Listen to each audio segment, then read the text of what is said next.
Bonjour à tous, on se retrouve aujourd'hui pour une nouvelle vidéo destinée au sixième dans laquelle nous allons nous intéresser à la naissance du monothéisme juif dans un monde polythéiste.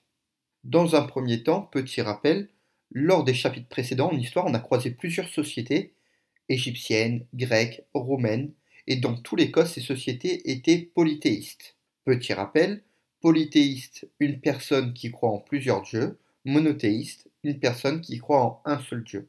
Cette religion va apparaître chez les Hébreux. Les Hébreux sont tout d'abord un peuple nomade au second millénaire avant l'ère commune, qui se situait dans le croissant fertile, en Mésopotamie. Petit à petit, ils vont se déplacer et finir par s'installer, on peut le voir à l'écran, au bord du Jourdain et au bord de la Méditerranée. Au premier millénaire, ce royaume hébreu va se diviser en deux, le royaume d'Israël au nord et le royaume de Juda au sud.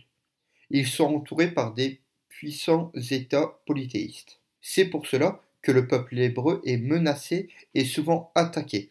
Ils vont connaître des attaques des Assyriens, des Babyloniens, des Grecs et enfin des Romains au cours du premier millénaire avant l'ère commune. La première invasion, c'est celle des Assyriens en 722 avant l'ère commune, qui vont envahir le royaume d'Israël et le faire disparaître. Les Hébreux d'Israël vont se réfugier dans le royaume de Juda, mais celui-ci en 587 avant l'ère commune, va aussi être envahi par les Babyloniens cette fois-ci. Les Hébreux du royaume de Juda vont être exilés, déportés à Babylone, la capitale de l'empire babylonien. C'est le début d'un exil qui va durer plusieurs dizaines d'années. Cette menace qui pèse sur les Hébreux va jouer un rôle important dans le développement de la religion. En effet, le roi Josias, roi de Juda, après la disparition du royaume d'Israël, va imposer le monothéisme. Et il va demander à ce qu'on mette par écrit les croyances des Hébreux. Après l'invasion du royaume de Juda, quelques dizaines d'années plus tard, les Hébreux vont être dispersés, notamment dans l'empire babylonien, et la Bible va devenir un livre qui va leur permettre de continuer leur religion loin de leur terre. Ici, vous avez l'un des plus anciens manuscrits que l'on a retrouvés. La Bible hébraïque est composée de plusieurs parties.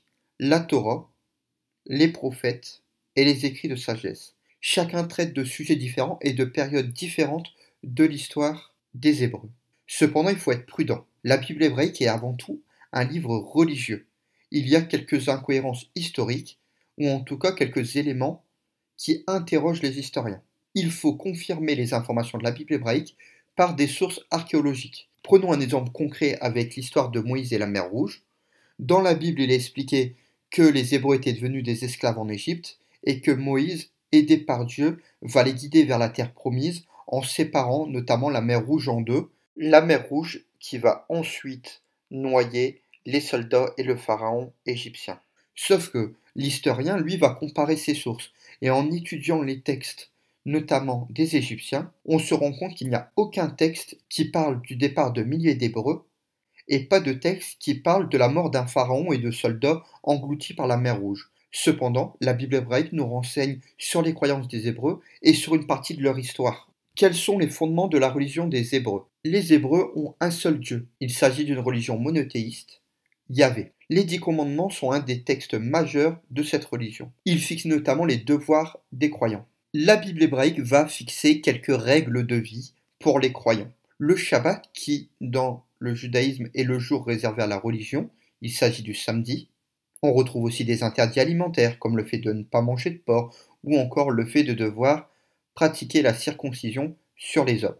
On peut aussi évoquer le temple de Jérusalem, qui est l'un des piliers de la religion. Le temple va être détruit par 2 fois. La première fois par les Babyloniens. Les Hébreux vont être déportés à Babylone, où ils vont continuer à pratiquer leur religion, notamment grâce aux textes mis à l'écrit. Et quelques années plus tard, quand les descendants vont pouvoir retourner sur leur terre, ils vont reconstruire ce temple. Cependant, il va être une nouvelle fois détruit en moins 70 par les Romains. Cette fois-ci, les Hébreux vont encore une fois s'exiler, mais cette fois, ils vont s'exiler dans tout l'Empire romain. Ils vont former des communautés plus ou moins grandes, dans lesquelles ils vont pouvoir continuer à pratiquer leur religion, notamment dans les lieux de culte qu'on nomme synagogues. C'est tout pour aujourd'hui, on se retrouve bientôt pour une nouvelle vidéo. Je vous souhaite à tous une bonne journée. À bientôt.